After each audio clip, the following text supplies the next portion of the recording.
Capítulo muito lindo, né?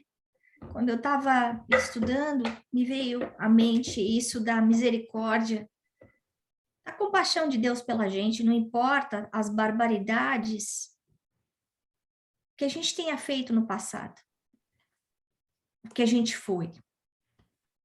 O que importa é o que a gente resolve ser agora, as nossas escolhas do presente, acima de tudo, né? E até quando a gente olha o título desse capítulo, que é assistência fraternal, então, olhando o jeito que está todo mundo sendo tratado, é como o quê? Como todos nós, filhos de um mesmo pai, todos nós como irmãos. Não importa o grau evolutivo, não importa o histórico, não importa de onde vem. Se a gente lembrar do capítulo anterior, eu não sei se todo mundo teve chance de escutar a aula passada, né? Quem perdeu. Mas o Sidônio tinha emprestado algumas pessoas para ajudar no refazimento, no reequilíbrio da casa da Margarida, né? Que ficariam lá por mais ou menos 10 dias. E aí a gente está no finalzinho dessa semana. E a gente está vendo uma transformação completa no lar. Mas se a gente voltar um pouquinho mais, a gente vai se lembrar que a história começou para quê? Para ajudar quem? A Margarida. E de repente, a gente vê o Gubi ajudando o Saldanha, a esposa do Saldanha, o filho do Saldanha, a nora do Saldanha, a neta do Saldanha. 5. Aí tem o Leôncio.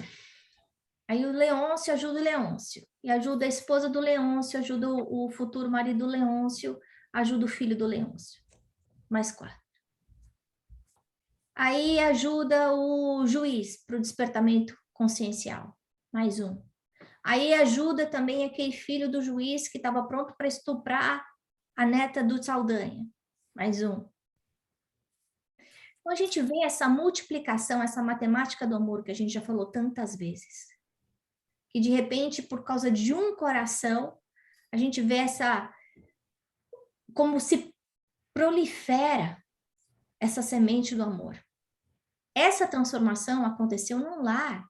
Eu não sei se vocês lembram, era um umbral na terra, né? Tinham 60 obsessores lá dentro indo e vindo. Escuro, pesado, tudo danado.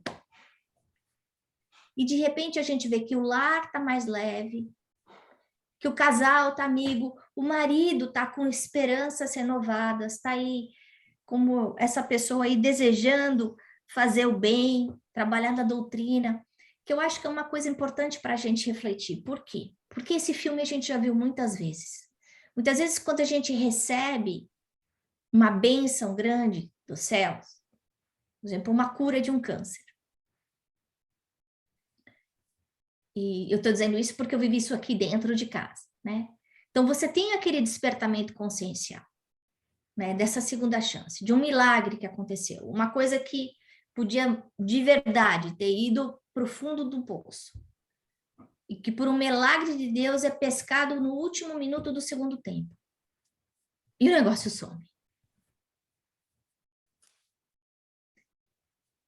E aí a pessoa fica com uma disposição de ajudar, de fazer o bem de uma forma diferente. É como se recebesse aquela onda de energia, de fé, de esperança.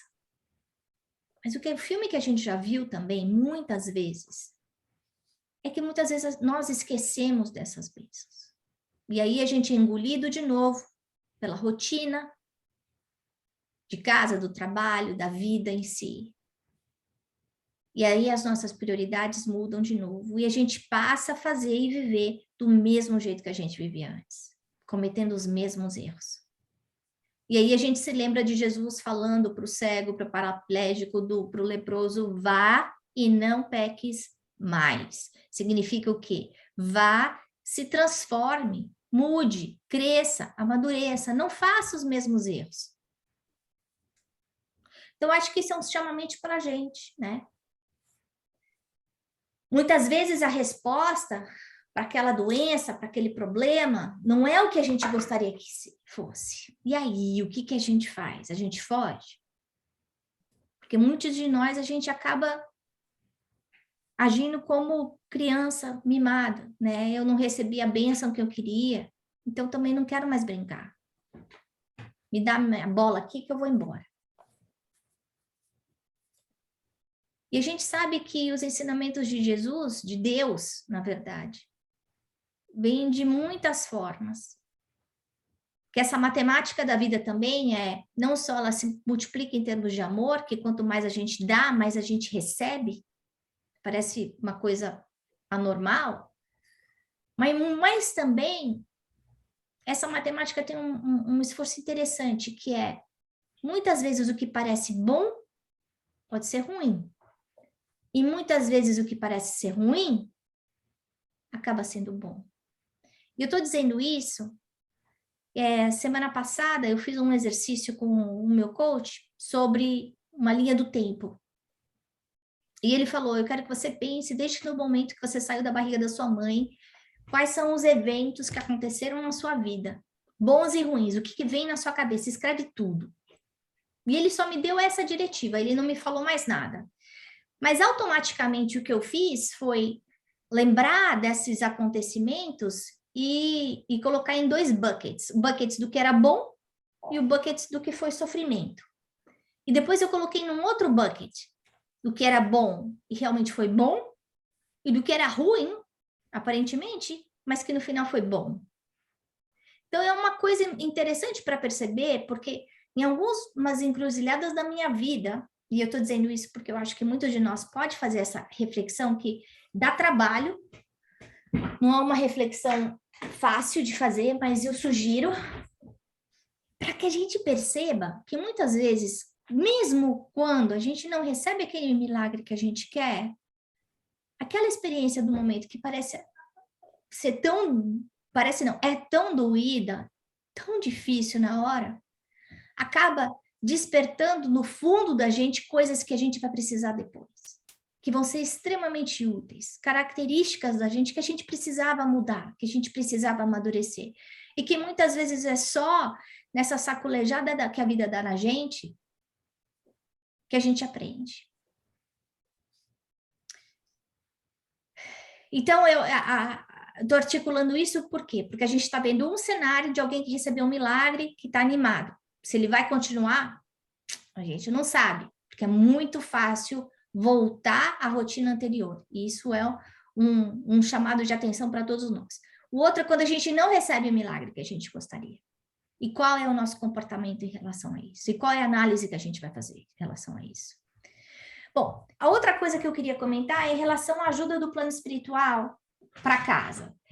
A gente já viu que o plano espiritual não dá ponto sem nó, né? Que tudo é altamente planejado, é aquela estratégia de japonês, 80% de planejamento, 20% de execução.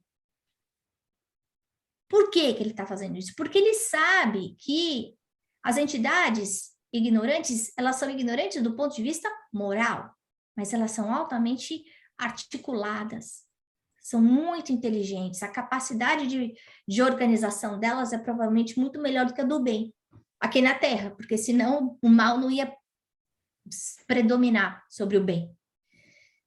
Então, ele faz a estrutura de defesa da casa dele. Então, primeiro ele ilumina o lar. É o que eu achei muito interessante, isso de abrir a janela, né? Do Saldanha ir lá e soprar no ouvido da moça que cuidava da casa para ela abrir as janelas, as cortinas, deixar o ar.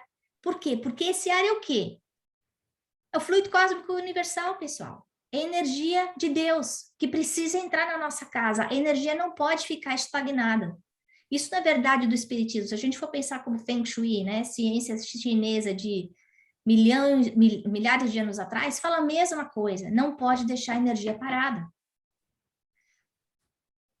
Então, ele começa de dentro para fora e depois de fora para dentro. Ele faz uma barricada com os mentores e ele começa a abraçar aqueles espíritos necessitados que estão prontos para o despertamento consciencial, que cansaram de sofrer, que eu coloquei isso como um preparo mental do lar. Por quê? Porque essa disputa, essa guerra que vai acontecer com o plano espiritual inferior, precisa de ter um suporte grande, e esse suporte vai ser feito através do quê? Do pensamento com a vontade no bem, né? Então, como eu falei, Saldanha, aí, mediunidade na moça que limpa a casa. Ela tem consciência de que ela está sendo manipulada? Não. Ela está sendo manipulada para o bem. Quantas vezes será que ela foi manipulada para o mal? Nós, muitas vezes, somos manipulados para o bem. Quantas vezes nós somos manipulados para o mal? Agora, me diz uma coisa, se a sintonia dela fosse uma sintonia ruim, mesmo que o Saldanha quisesse falar isso para ela, ela ia entender? Não. De alguma forma, ela estava numa sintonia semelhante que ela escutou. Sugestão, então, dona Joana, olha só, já tá tão bonito lá fora, abre a janela para entrar um pouco de luz aqui dentro. Essa casa tá fria. Senti um pouco o cheiro das flores. E aí a gente vai. E aí, ele muda a aura da casa. A casa tinha sombra, gente. Sombra. E de repente, ele coloca sinais na casa para avisar as pessoas que a casa mudou, que aí agora é uma casa do bem. E os espíritos ignorantes que são da equipe de Gregório vêm, querem tentar entrar. Isso é ótimo para a gente saber. O campo mental da casa mudou. Os espíritos inferiores entravam e saíam dentro da casa, sem problema nenhum. O que aconteceu? Eles conseguem entrar? Não. Eles têm que pedir permissão. Porque eles não conseguem mais entrar. Olha só, gente. Isso é só campo mental. E aí, o Gúbio, em vez de ele ir lá e defender a casa, o que ele fala? Saldanha, vai lá. Ele delega. Por quê? Porque cada um de nós que se compromete com o bem tem que viver esse compromisso com o bem, tem que ter a disciplina no bem, tem que ter o trabalho no bem, tem que enfrentar, tem que botar a mão na massa. Não adianta ser só trabalhador do bem de carteirinha, mas está sempre ocupado para fazer o bem. É importante a gente lembrar que todo mundo é ocupado. Os leitores também são ocupados, mas eles chegam antes da hora. Por quê? Porque eles fazem o tempo, eles acham o tempo para isso. E aí, Saldanha falou assim, mas ai meu Deus, né? E aí, ele fica aflito. E aí a resposta dele, vai meu amigo, e mostra-lhes o novo rumo. Tem coragem e resiste ao venenoso fluido da cólera. Por quê? O que é que ia acontecer se o Saldanha caísse na raiva? Em termos de sintonia. Ele abria a brecha para eles entrarem dentro de casa. O Saldanha seria a porta. Então, enfrentar as nossas próprias imperfeições, sair da zona de conforto, a gente mudar o nosso campo de ação, precisa de muita coragem. Precisa de muito controle, porque brigar é fácil. É mais fácil a gente brigar do que a gente não brigar. Então, quando a gente quiser brigar, o que a gente faz? A gente vai tomar um copo d'água, vai andar um pouco, toma uma chuveirada, segura aquela mensagem de e-mail que você ia mandar, para que a gente não se arrependa depois. Aí ele continua. Usa a serenidade e a delicadeza. Por quê? Porque ele não quer dar nenhum motivo para que a outra pessoa fique com raiva. Da mesma forma que ele não quer que o Saldanha baixe o padrão vibratório, ele não quer colocar mais lenha na fogueira. Porque quando um não quer, dois não briga. O segundo pode tentar brigar, mas se um não quer, dois não briga. Isso serve para a gente dentro de casa e fora de casa também. Essa parte eu achei linda. que eu fiquei pensando, como será que é a minha casa, né? Rubio colocou sinais luminosos nas janelas, indicando a nova posição daquele abrigo doméstico. Olha que coisa linda, gente. Vocês já pensaram? Como será que é a casa de vocês? Como será que é a sua casa, Geis? Como será que é a sua casa, Letícia? Como será que é a sua casa, no? Como a da Lelaine, da Noeli? Como é que é para cada um de nós? Opondo-se às manchas de sombra que provinham dali. E aí, o que aconteceu? Espíritos sofredores e perseguidos, mas bem intencionados, apareceram em grande número. Eles começaram a perceber que aquele lar, que era um lar onde o mal predominava, de alguma forma virou um ambulatório, um pronto-socorro, um lugar onde as pessoas podiam buscar ajuda. De casa virou lar de verdade. Então, para a gente parar e pensar, se a gente fechar os olhos, como é que será que está a nossa casa? O campo mental da nossa casa? Como será que estão os visitantes da nossa casa? Quando a gente chega em casa, para alguns de nós que têm mediunidade, o que é que a gente sente? A gente sente o ar pesado ou não?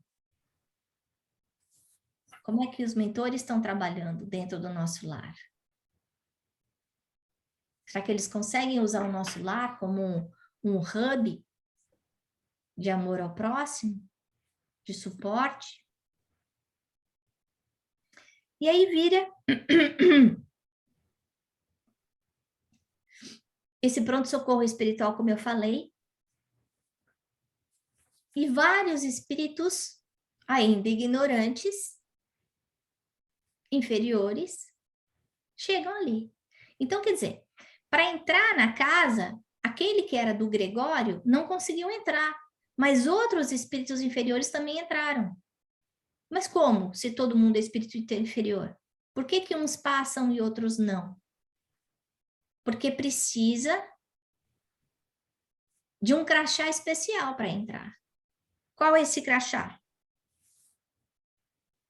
O crachá é eu tenho vontade de mudar. O crachá é eu quero fazer o bem. Eu tenho boa intenção. E aí aparece de tudo. E é interessante porque é estranho a gente pensar que dentro da nossa casa pode ter alguém agora, nesse instante, no meu lar,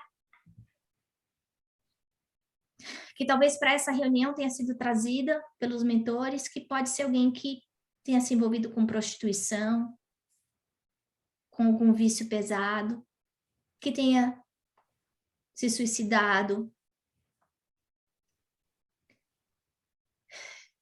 que esteja num estado de obsessão profundo, porque a gente viu aí que a obsessão, vários casos de obsessão descritos de desencarnado para desencarnado, não só de desencarnado para encarnado, como no caso daquela mãe que desencarnou, que ficou obsediando a madrasta, a nova esposa do marido. A gente vê também alguns trabalhadores da equipe de Gregório. Para entrar, precisa ter vontade de mudar.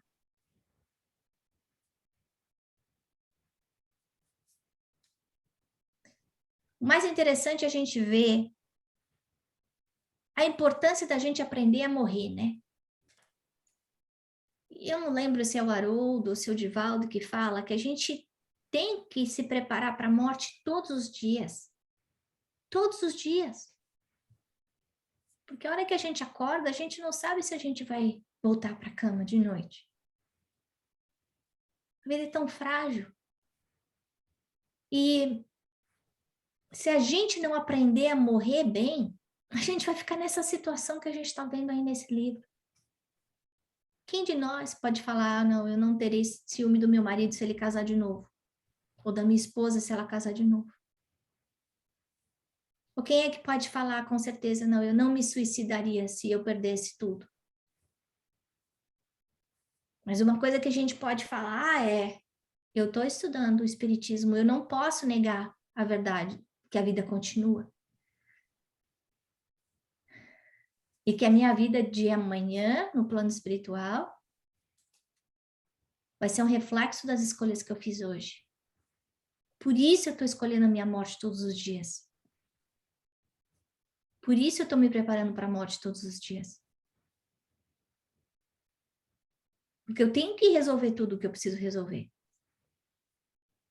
A gente está vendo aqui, nesse capítulo, o tanto que é complicado a gente tentar resolver do outro lado. É muito frustrante pensar nessa mãe que se suicidou, que tenta encontrar, primeiro falar do lugar horroroso que ela viu, que eu vou falar aí da memória do suicídio, depois eu já falo. Mas que não consegue chegar perto dos filhos. Então, para buscar ajuda e para receber ajuda, ele fala, enfileirando os sofredores de intenções nobres e retas. Porque a gente sabe que o perispírito não mente. Que nos alcançavam no vasto recinto que dispunhamos, nosso instrutor recomendou que eu e Eloy nos colocássemos à disposição deles, ouvindo-os com paciência e prestando-lhes a assistência possível. Olha só a importância da paciência, né? Às vezes é só ouvir. O André Luiz estava resolvendo nada ali. Não estava mandando ninguém para uma escola, ninguém para um hospital, não estava tirando os pecados de ninguém, não curou nenhum perispírito ali, não fez nada. A única coisa que ele fez foi ouvir.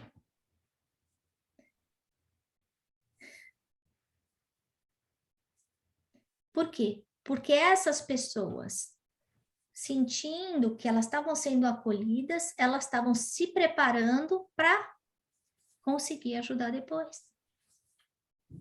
E, consequentemente, conseguir serem ajudadas também.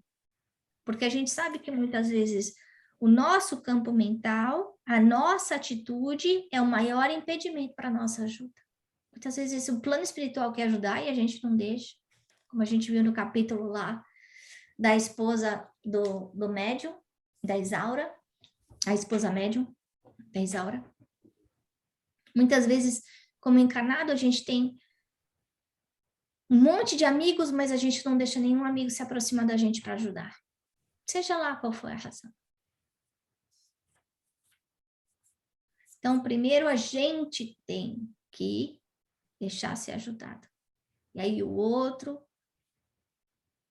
não abusar dessa confiança, dessa oportunidade que está sendo dada, claro, né? E aí conta essa senhora, essa mãe. A gente fica imaginando o desespero dela para tirar a vida porque perdeu o esposo, se esquecendo de todos os outros que ela estava deixando para trás, que ela ia fazer sofrer. É um ato tão egoísta, né? Que a gente pensa só na gente. Mas ao mesmo tempo a gente fica pensando, mas que vazio que ela devia estar sentindo. Para não encontrar forças e vontade de viver. E aí ela fala, despertei sobre denso nevoeiro de lama e cinza. Então ela estava no Vale dos Suicidas. Debalde clamei socorro à fase dos padecimentos que me asfixiavam.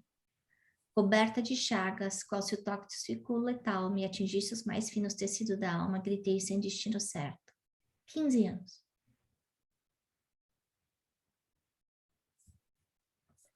E aí perguntam, mas se você não voltou, não conseguiu voltar para sua casa? Sim. Mas o toque do meu carinho nos filhos amados, que confiaram aos parentes próximos, provocavam-lhes aflição e enfermidade. As irradiações da minha dor lhes alcançavam os corpos terrenos, envenenando-lhe a carne, delicada por meio da respiração. Então, a gente vê aí que o padrão vibratório pode fazer adoecer, pode curar também. A intenção dela era machucar o filho, a filha? Não. Mas pelo padrão vibratório. Então, a gente pode fazer uma analogia de cheiro, né? Se a gente ficar 3 meses sem tomar banho, e aí? Como é que fica? Vai cheirar mal. As pessoas, a gente pode até gostar de alguém, querer ficar perto daquela pessoa, mas o nosso cheiro vai empestear o lugar. Então, o nosso pensamento, o nosso campo mental, e a gente já aprendeu isso no curso de passe, que ele tem cor, que ele tem forma, que ele tem cheiro, que ele é matéria. Ele tem peso, inclusive, né? Então, você vê que a qualidade mental dela era tão pesada que asfixiava os filhos.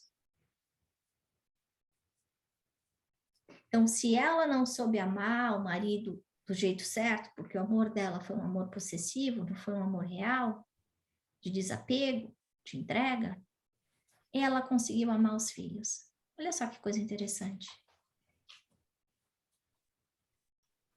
De alguma forma, ela amadureceu nesse sofrimento, né? E aí chega essa pergunta tão interessante do escritor: o que é o pensamento? Força criadora da nossa própria alma. Quer dizer, o pensamento não vem do cérebro, vem da mente. E por isso mesmo é a continuação de nós mesmos. O pensamento é aquilo que nós somos. Ele reflete os nossos valores.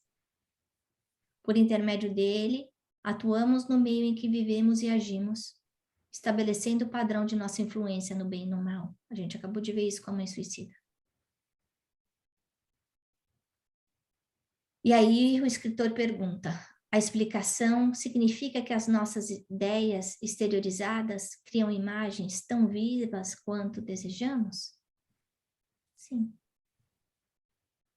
Então, se eu tiver um pensamento, um desejo de matar alguém, mesmo que eu não mate aquela pessoa, pode ou não sentir, dependendo do padrão vibratório dela, a minha intenção. E pode se lesar com essa intenção.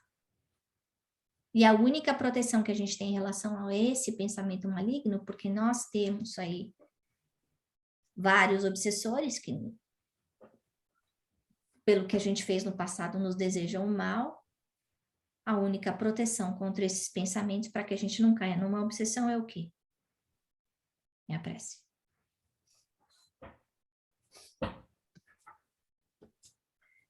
E aí, somos o domicílio vivo, isso o escritor perguntando, vivo dos pensamentos que geramos? Sim, porque a gente aprendeu que a mente, ela gera e ela recebe, ela vai nas duas direções, ela é um gerador e um receptor. Ou as nossas ideias são um ponto de apoio e manifestação dos espíritos bons e maus que sintonizam com os nossos? Sim e sim. Porque eu, com a qualidade mental, eu vou me ligar a todos os outros, os outros entes, as outras entidades encarnadas ou desencarnadas que estão na mesma sintonia. É muito sério a gente pensar nisso. Então, quando a gente deixa o padrão vibratório cair, que muitas vezes a gente parece que tá um leão preso no peito da gente, né? Aquela fogueira, aquela coisa desconfortável.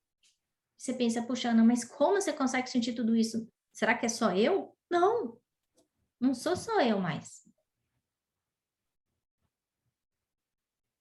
Da mesma forma que Jesus falava que todo bem vinha do Pai, que não era ele, por quê? Porque ele estava em sintonia com Deus, ele estava sendo instrumento daquele Criador, do nosso Criador.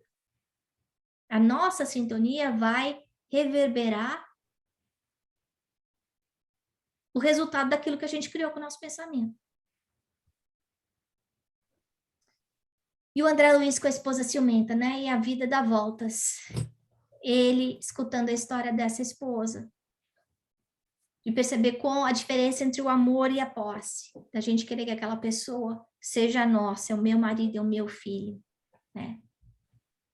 Quando a gente sabe que nada é nosso, nem o nosso corpo. E que de repente uma pessoa boa acaba mutilando os próprios sentimentos. E aí ela tá tão cansada de sofrer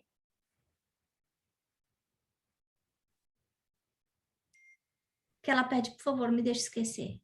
Eu quero voltar, mas eu quero esquecer. E aí a gente se pergunta, mas como, né? Como é que eu tô aqui? Eu queria saber o que que eu fui, o que que eu fiz, já pensou? E aí ela volta como neta? Como é que ela ia perdoar essa avó? Como é que ela ia perdoar esse avô? Não ia. Então, para a gente fechar aqui na nossa conversa de hoje, a frase que mexeu comigo foi que uma dor maior sempre consola uma dor menor. E eu já percebi que é muito difícil a gente falar de uma dor que a gente nunca passou. Eu não posso falar de câncer, porque eu nunca tive câncer. Muito difícil entender o que o meu marido passou. Então, muitas vezes Deus faz a gente passar por certas perdas grandes, certas dores grandes, seja uma doença, seja um tipo de impotência, seja uma perda de ente querido, perdi meu pai e minha mãe quando era jovem, ou não ter dinheiro, ou passei por um divórcio, para que a gente consiga ajudar aqueles que vêm depois. Outra coisa que eu queria que a gente lembrasse é pensar sempre nos suicidas, porque eles se enclausuram na própria dor, é uma cegueira contínua e essa dor continua por muitos anos no Vale dos Suicidas, até eles conseguirem ter esse despertamento profundo de querer sair. A gente sabe que Maria, mãe de Jesus, é quem toma conta do Vale dos Suicidas, justamente porque é o lugar onde existe mais sofrimento, porque não existe esperança. Porque quem entrou lá perdeu a esperança. Então, a gente rezar por eles, não é que eles estão abandonados, não, é só que eles estão cegos e não conseguem enxergar a ajuda. Outra coisa é essa transformação do Leôncio, né? A gente vê a ajuda que ele dá para aquele escritor, que através dos seus pensamentos criou monstros, personas horrorosas, que desvirtuaram várias pessoas, e essas pessoas viviam dentro dele e assombravam ele mesmo. E Leôncio, que era um ótimo hipnotizador para fazer o mal, conseguiu neutralizar aquilo. A gente consegue se transformar a hora que a gente quiser, basta a vontade. E a última coisa que eu queria colocar é esse pedido para a gente se lembrar, que a gente pediu para esquecer. Então, quando a gente tiver os nossos tropeços na nossa família ou fora, que a gente pensar por que esse negócio não está dando certo, a gente tem que saber que é porque tem um passado ali atrás. Mas que graças a Deus a gente não lembra. Bom, e aí, quem quer comentar?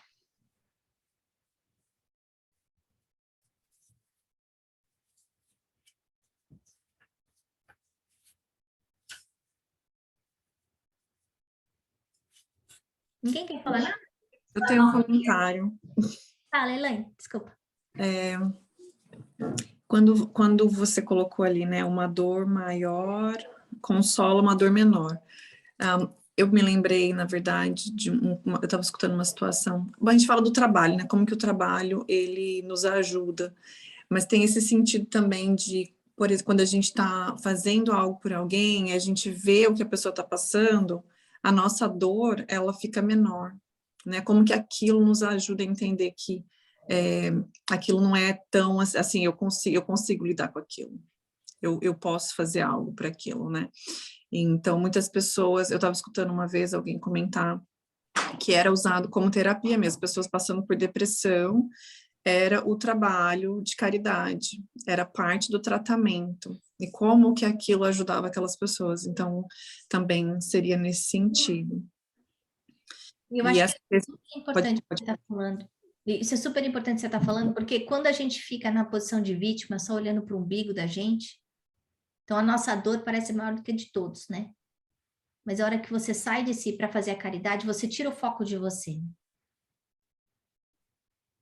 Desculpa, te interrompi. A outra coisa que eu me lembrei, no fim de semana a gente estava no mall andando, e a gente viu assim, propaganda, né, de filmes, e tinha as meninas nem gostam de olhar, assim, quando tem alguma imagem que é muito, assim, agressiva e tal. E aí, eu estava conversando com meu marido sobre o que se fala nesse capítulo aqui, né? E eu não tinha lido ainda. Então, quando eu li hoje, eu falei, uau, como que a arte, né, o poder de criação é algo tão sério, né? E como que o uso dele, o uso indevido dele, é tão problemático. E aí a gente vê isso, né? O espírito ali perturbado pelas criações dele, que perturbaram e perturbam, né, tantas outras almas, como que aquilo fica. Então, é um outro ponto de reflexão para a gente, né? Onde que nós estamos aplicando os nossos talentos. Uhum. E é interessante porque ele provavelmente queria ficar famoso, né, como escritor, não tinha ideia do alcance das palavras dele, e de repente vê não só os espíritos que estavam influenciando ele, então ele sendo médium, um médium inconsciente, né, que muitos de nós somos manipulados sem saber, então está no livro dos espíritos, né, que a influência dos espíritos é muito maior do que a gente consegue imaginar. Mas todos aqueles seres sem nome, sem rosto, que ele de alguma forma envenenou. Então, a hora que a gente puxa isso para os nossos filhos e pensa, por exemplo, videogame, né? Gente, aí tira até o sono, né?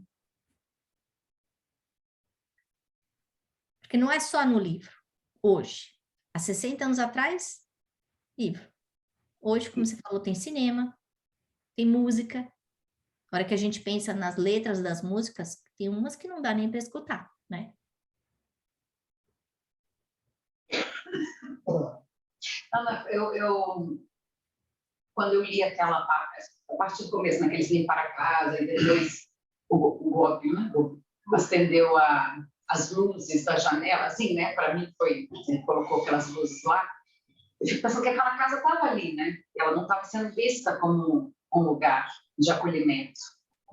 Estava todo o tempo ali como várias outras. Né? Então, e na medida que eles mudaram o padrão, né, de vibração, de energia, aquilo que era um lugar que não era visto e sentido por esses espíritos que estavam precisando, passou a ser visto, né, passou a ser um centro de apoio. Então, isso para mim foi mais, pelo menos me marcou bastante, assim, né, se a gente está fazendo isso com a gente, com a nossa vida, né, assim, é isso. E pensar que se era uma casa de sombra, a porta estava aberta. Uhum. Eu não podia entrar. Mas quem ia entrar não ia ser alguém que estava com boas intenções. Ia ser algum espírito que queria entrar no pardieiro, né?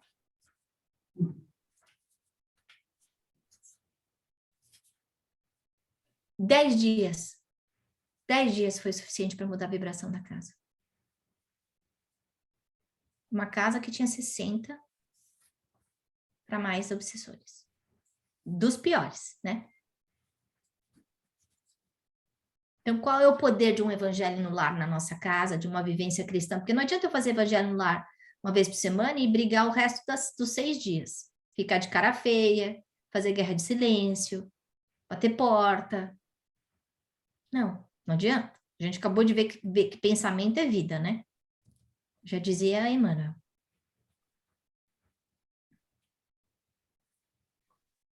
Mais algum comentário antes da gente encerrar? Quer falar alguma coisa, mamãe? Eu quero.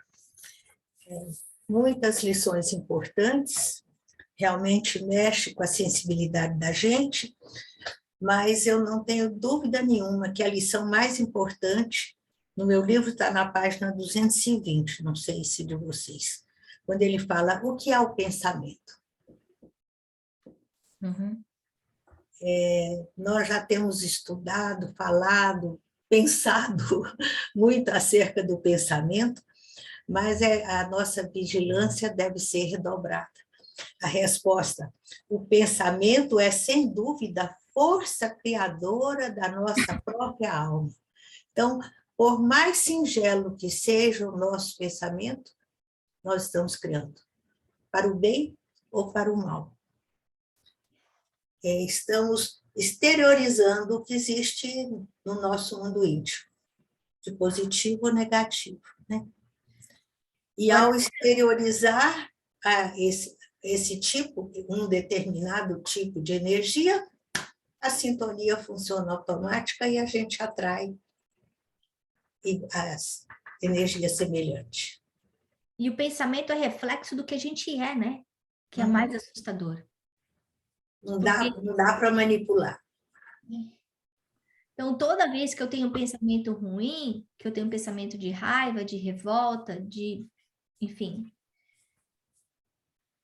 eu tô extrapolando a minha inferioridade como espírito eterno.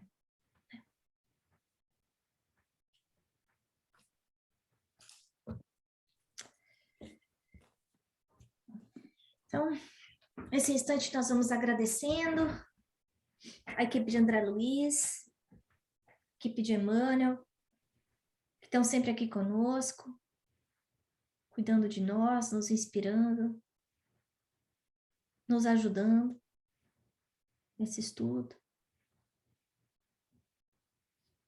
Nossa profunda gratidão. Difícil imaginar quanto tempo foi gasto no planejamento e na execução dessa obra, para que chegasse nas nossas mãos avisos tão importantes para nossa transformação. Ele não está mandando essa história para a gente ler como fotonovela. Não. É como um guia de como viver bem. E como nos preparar para a vida, como nos preparar para a morte também. Nós vamos pedindo pela paz no mundo, para que haja amor e fraternidade entre os homens, lucidez e bondade no coração dos governantes, solidez na família, consolo e esperança a todos os corações que sofrem, esperança no coração de todas as mães, pais e filhos. Que a luz do Mestre Jesus possa vibrar dentro de nós, nos acordando para esse momento tão crítico, como trabalhadores da última hora. Muito obrigada, Senhor. Graças a Deus.